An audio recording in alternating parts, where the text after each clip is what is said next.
তিনটি বিধানসভা কেন্দ্রের স্ট্রংরুম সল্টলেক বিধাননগর কলেজের সামনে উত্তেজনা।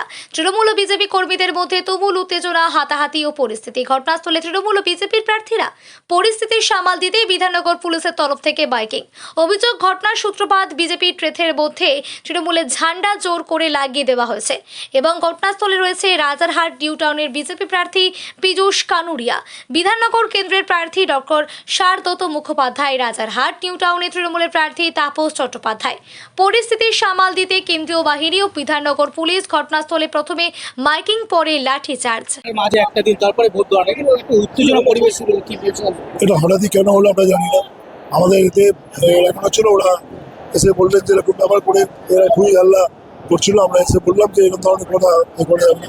ওদের নার্সিমের সাথে কথা হলো, কী প্রবলেম আছে। ওরা বলছে ওদের এখানে ক্যাম্পের সামনে নাকি পতাকা লাগানো। অথবা পতাকা লাগানো খুলে, তোমরা আমাদের ক্যাম্পের সামনে পতাকা লাগানো খুলে দাও।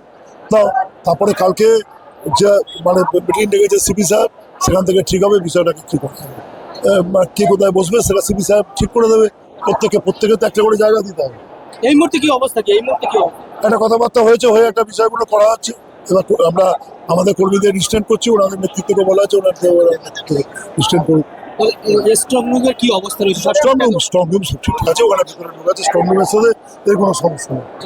স্ট্রং রুমের জায়গা আছে, সবাই চেষ্টা করা হচ্ছে।